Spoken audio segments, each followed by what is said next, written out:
इस मूवी के स्टार्ट में 1991 में हमें दिखाया जाता है कि बकी बार्न्स हाइड्रा के बेस में है, जहां पर उसके ब्रेन को वॉश किया जा रहा है। विंटर सोल्जर और बकी बार्न्स एक ही हैं, यानी कि विंटर सोल्जर का नाम ही बकी बार्न्स है। दरअसल उसको एक काम के लिए तैयार किया जा रहा था। उसका ब्रेन वॉश करने के बाद उसको एक मिशन पर भेजा जाता है, जहां पर हमें दिखाया जाता है कि बकी बार्न्स एक गाड़ी का पीछा करता है और उसका एक्सीडेंट करवा देता है और उस गाड़ी की डिक्की से वो एक सीरम लेकर वहां से निकल जाता है। ये एक सुपर सीरम सोल्जर है। जिस गाड़ी का उसने एक्सीडेंट किया था, ये गाड़ी दरअसल आयरन मैन के पेरेंट्स की थी, यानी कि टोनी स्टार्क के पेरेंट्स की। और इस एक्सीडेंट में अब आयरन मैन के पेरेंट्स मर जाते हैं। इसके बाद इस मूवी की कहानी शिफ्ट होती है प्रेजेंट में, जहां पर हमें कैप्टन अमेरिका और उसके कुछ साथी दिखाए जाते हैं।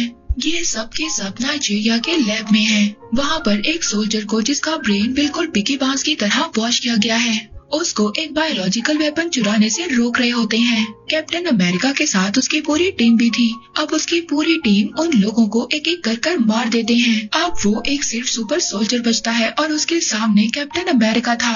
अब कैप्टन अमेरिका और सुपर सोल्जर के दरमियान में फाइट होती है। वहाँ पर उस फाइट के दौरान सुपर सोल्जर एक बॉम्ब को एक्टिव कर देता है जो उसकी बॉडी में था और तभी वहाँ पर ब्लास्ट होता है। इससे पहले कैप्टन अमेरिका को वहाँ पर कोई चोट पहुँचती। वहाँ पर वांडा अपनी पावर से उस सुपर सोल्जर को एक बिल्डिंग में फेंक देती है। वहाँ पर उस ब्लास्ट की वजह से बहुत सारे मासूम लोगों की जान चली जाती है। हालांकि वांडा ने वहाँ पर जानबूझकर नहीं किया था, लेकिन अब उसको इस बात का बहुत ज्यादा दुख था। कैप्टन अमेरिका उसके पास जाते हैं। वो कहते हैं कि ये हम दोनों की गलती है और हमारे काम में ऐसा होता रहता है और अगर हम इस बारे में ज्यादा सोचेंगे तो कभी भी अपना काम नहीं कर पाएंगे। अब हमें दिखाया जाता है इवेंजर्स की एक मीटिंग होती है। यहाँ पर मीटिंग के हेड इवेंजर्स को बताते हैं कि इवेंजर्स ने आज तक जितने भी मिशन किए हैं, उन्होंने हालांकि दुश्मन को मात दी है, लेकिन इस काम में उन्होंने कई मासूम लोगों की जान भी ली है। और तुम सब इवेंजर्स मेरी नजर में एक खतरा हो।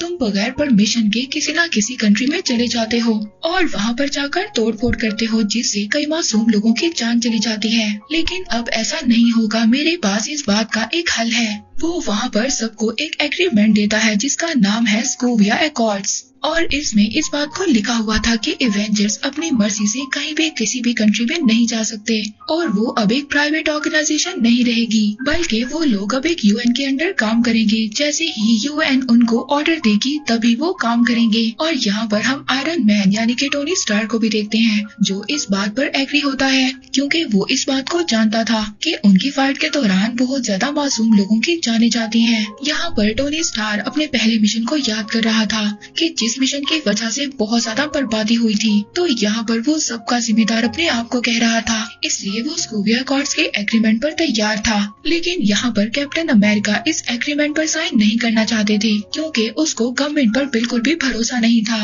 वो अपने आप पर ज्यादा बिलीव करता था। इस वजह से कैप्टन अमेरिका अब सोकोविया एकॉर्ड्स पर साइन करने से इनकार कर देता है और इस तरह से हम देखते हैं कि इवेंजर्स दो टीम में बढ़ जाते हैं। एक टीम थी टोनी स्टार की, जो सोकोविया एकॉर्ड्स पर साइन करना चाहते हैं, यूएन के अंडर काम करना चाहते हैं, और दूसरी टीम थी कैप्टन अमेरिका की, जो किसी के भी अंडर काम नहीं करना चाहती थी। वो अपने फैसले और अपनी लड़ाई को खुद तय करना चाहते थे। इसके बाद हमें जीमो नाम का एक आदमी दिखाया जाता है, जो सोकोविया में पहले कर्नल था, जहाँ पर एवेंजर्स और अल्ट्रॉन्स की लड़ाई में कई मासूम लोगों की जान गई थी। पर अब वो एक टेररिस्ट बन चुका था और वो किसी भी कीमत पर एवेंजर्स से बदला लेना चाहता था। अब वो हाइड्रा के एक हैंडलर के पास जाता है। वहाँ पर जाकर वो हाइड्रा की वो खुफिया नोटबुक को हासिल कर लेता है, जिसमें हाइड्रा के सुपर सोल्जर्स के बहुत सारे सीक्रेट्स थे। उस बुक में ऐसे वर्ड्स को लिखा गया था जिनको बोलने के बाद हाइड्रा के सुपर सोल्जर से कोई भी काम करवाया जा सकता था। इसके बाद हमें वकांडा के किंग को दिखाया जाता है, जो टोनी स्टार से मिलकर बहुत ज्यादा खुश होते हैं कि उन्होंने एग्रीमेंट पर साइन कर दिया।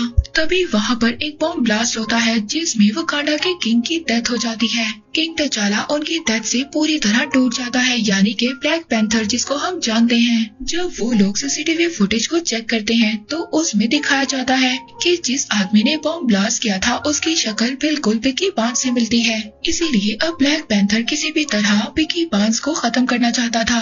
अब कैप्टन अमेरिका को ये बात पता चल जाती है कि पूरी मिलिट्री फोर्स और ब्लैक पैंथर बकी बार्न्स के पीछे पड़ी हुई है उसको खत्म करने के लिए। पर कैप्टन अमेरिका को इस बात पर यकीन था कि उसका दोस्त बकी बार्न्स बिल्कुल बदल चुका है, क्योंकि जब कैप्टन अमेरिका पानी में डूब रहा था तब बकी बार्न्स ने ही उसको बचाया था। अब कैप्टन अमेरिका बकी बार्न्स के पास पहुंच जाता है। जैसे ही वो बकी बार्न्स के पास पहुंचता है तो वहां पर मिलिट्री उन दोनों पर अटैक कर देती है। यहाँ पर ब्लैक पैंथर भी आ जाता है जो बकी बार्न्स को मारने के लिए उसका पीछा कर रहा था। यहाँ पर कैप्टन अमेरिका और उसका साथी दोनों मिलकर बकी बार्न्स को बचाना चाहते हैं, पर किसी तरह ब्लैक पैंथर बकी बार्न्स को पकड़ लेता है। इससे पहले वो बकी बार्न्स को वहाँ पर मारता, तभी वहाँ पर आयरन मैन का दोस्त जो मिलिट्री में सोल्जर है वो आ जाता है। उसके पास आयरन मैन का दिया हुआ सूट है जिसका नाम वॉर मशीन है। वहाँ पर वो अपनी टीम के साथ आ जाते हैं और सबको अरेस्ट कर लेते हैं। सबको एक खास जगह पर ले जाया जाता है और बकी बार्न्स को एक खास जगह पर रखा जाता है। इसके बाद वहाँ पर बकी बार्न्स के पास एक साइकियाट्रिस्ट आता है। ये साइकियाट्रिस्ट कोई और नहीं बल्कि ज़ीमो है, जिसने हाइड्रा की वो सीक्रेट बुक को हासिल कर लिया था, जिस नोटबुक में वो कोड वर्ड्स हैं। उन वर्ड्स को बोलने के बाद हाइड्रा के सुपर सोल्जर को अपने काबू में लिया जा सकता है। और जब ज़ीमो वहाँ पर उन वर्ड्स को बोलता है तो बकी बार्न्स का दिमाग पूरी तरह से घूम जाता है। अब वो पूरी तरह से ज़ीमो के कंट्रोल में था। तभी यहाँ पर कैप्टन अमेरिका और उसका साथी भी आ जाता है। ये यहाँ पर बकी बार्न्स के सामने टिक नहीं पाते क्योंकि इनके वेपन्स को ले लिया गया था। यहीं पर आयरन मैन भी था, लेकिन उसके पास उसका सूट नहीं था। वो UN की बिना परमिशन के अपना सूट नहीं पहन सकता था क्योंकि आयरन मैन ने एग्रीमेंट को साइन किया था। लेकिन फिर भी उसके पास आयरन मैन का हैंड होता है जिससे वो बकी बार्न्स पर अटैक करता है, पर अपने सिर्फ हैंड से वो बकी बार्न्स को नहीं हरा सकता था। इसके बाद बकी बार्न्स टेरेस पर जाता है। वो एक हेलीकॉप्टर को लेकर वहाँ से जा रहा था।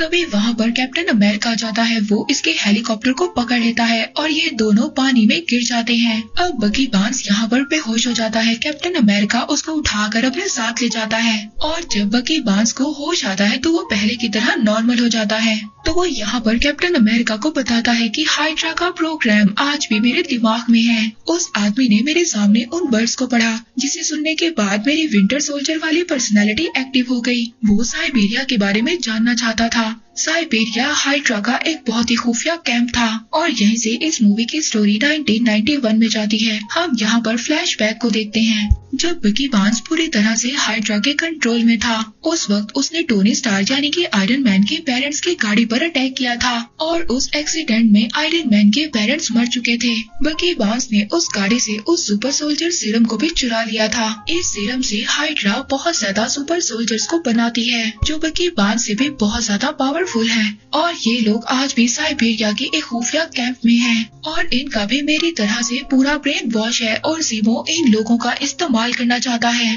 और अब ज़ीमो उस खुफिया कैंप की तरफ निकल चुका है। अब उसको रोकने के लिए कैप्टन अमेरिका एवेंजर्स की एक टीम बनाता है। वहीं पर दूसरी तरफ हम उनके मीटिंग के हेड को देखते हैं जो टोनी स्टार्क को कह रहा था कि बकी बार्न्स की वजह से बहुत ज्यादा मासूम लोग मारे गए हैं और हमें जल्दी बकी बार्न्स चाहिए। अब टोनी स्टार्क को देखते हैं जो स्पाइडरमैन के घर जाता है। वो स्पाइडरमैन को अपनी टीम में शामिल होने का कहता है और वहीं पर वो स्पाइडरमैन को एक नया सूट भी ऑफर करता है। और अब टोनी स्टार्क यानी कि आयरन मैन की टीम में स्पाइडरमैन, ब्लैक पैंथर और बहुत सारे इवेंजर्स हैं और अब इस तरह से इवेंजर्स की टीम अलग अलग हिस्सों में बढ़ चुकी है। अब ये दोनों टीम्स एक दूसरे के आमने सामने होती हैं। इन दोनों टीम्स के दरमियान जबरदस्त फाइट होती है। उस फाइट के दौरान जैसे ही कैप्टन अमेरिका को चांस मिलता है वो बकी बार्न्स को लेकर एक हेलीकॉप्टर में हाइड्रा के बेस के लिए निकल जाता है ताकि वो वहां जाकर ज़ीमो को रोक सके। कैप्टन अमेरिका और बकी बार्न्स को पकड़ने के लिए आयरन मैन और जेम्स स्टोन उनके प्लेन की तरफ उड़ते हैं और उनके पीछे फैल्कन भी होता है। जेम्स स्टोन फैल्कन से कहता है कि उसको नीचे गिरा दो और जब जेम्स स्टोन विजन से अपनी रेस छोड़ता है तो फैल्कन वहाँ से हट जाता है और उन्हीं रेस की वजह से जेम्स स्टोन नीचे गिर जाता है, मगर वो उसको बचाने के लिए उसके पास पहुंचते वो जमीन पर गिर जाता है और जेम्स स्टोन पूरी तरह से इंजर्ड हो जाता है। आयरन मैन यहाँ पर ब्लैक विडो को बताता है कि जेम्स स्टोन की रीढ़ की हड्डी में बहुत बुरी चोट आई है। आयरन मैन को यहाँ पर एक और इन्फॉर्मेशन भी मिलती है कि बकी बार्न्स से जो साइकियाट्रिस्ट मिलने आया था वो रियल नहीं था। उस आदमी का नाम ज़ीमो था। ज़ीमो ने असली साइकियाट्रिस्ट को मार दिया था और साइकियाट्रिस्ट की डेड बॉडी के पास उनको एक मास्क भी मिला था। ये मास्क किसी और का नहीं बल्कि बकी बार्न्स का था। आयरन मैन यहाँ पर समझ आता है कि बकी बार्न्स को फंसाया गया था। वकांडा के किंग जो ब्लैक पैंथर के फादर थे, उनको बकी बार्न्स ने नहीं बल्कि ज़ीमो ने मारा था।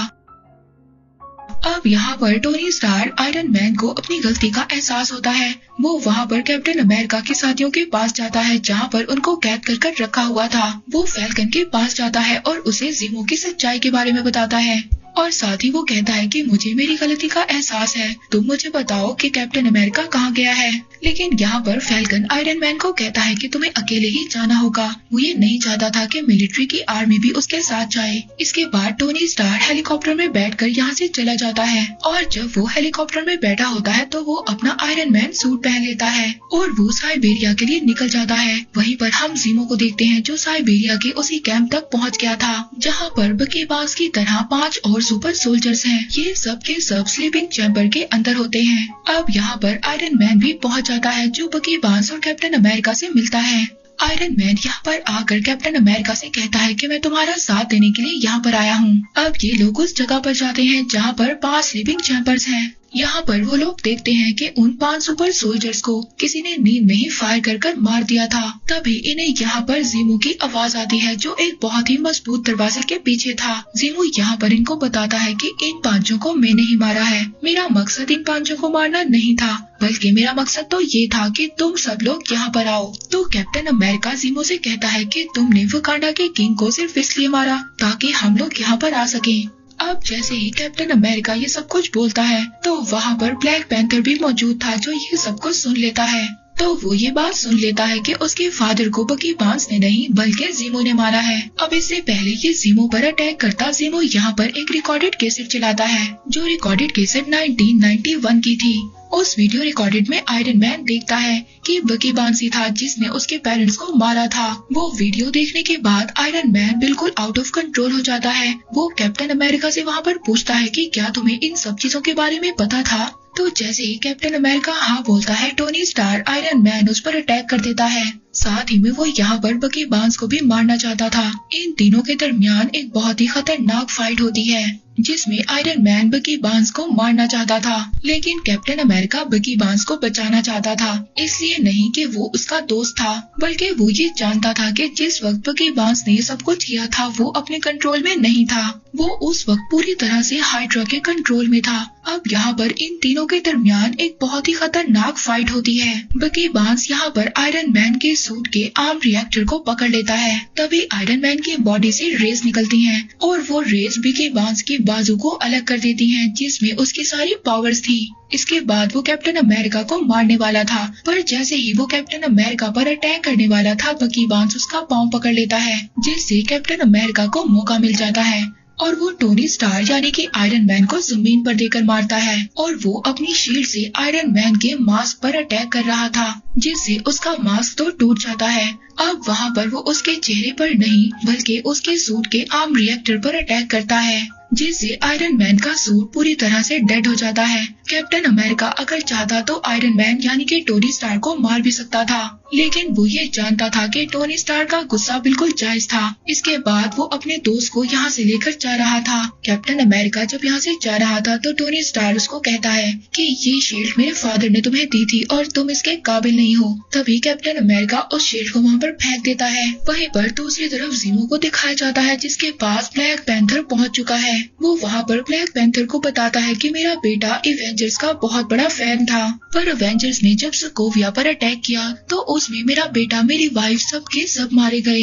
इसलिए मैं एवेंजर्स से बदला लेना चाहता था। मैं उनको आपस में लड़वाना चाहता था और वो काम मैंने पूरा कर दिया। तुम्हारे फादर एक अच्छे इंसान थे, इस बात का मुझे अफसोस है। और अब ज़ीमो यहाँ पर अपने आप को शूट करना चाहता था मगर ब्लैक पैंथर उसको रोक लेता है और अथॉरिटीज के हवाले कर देता है। वहीं पर हमें टोनी स्टार्क को दिखाया जाता है उसके दोस्त के फाइट के दौरान पाँव बिल्कुल खराब हो चुके थे। उसके लिए एक्सोस्केलेटन पाँव बनवाता है जिसे पहनकर वो एक बार फिर से चल सकता है। मूवी के लास्ट में हमें वकांडा कंट्री दिखाया जाता है जहाँ पर बकी बार्न्स को एक स्लीप पिल्स में डाल दिया जाता है ताकि वो अपने ब्रेन को पूरी तरह से रिकवर कर सके और कभी भी कोई भी उसको अपने कंट्रोल में ना ले सके। पोस्ट क्रेडिट सीन में हमें स्पाइडरमैन दिखाया जाता है जिसको आयरन मैन की तरफ से एक गिफ्ट मिलता है जो कि एक वेब शूटर है। और इसी के साथ कैप्टन अमेरिका सिविल वॉर यहीं पर एंड हो जाती है।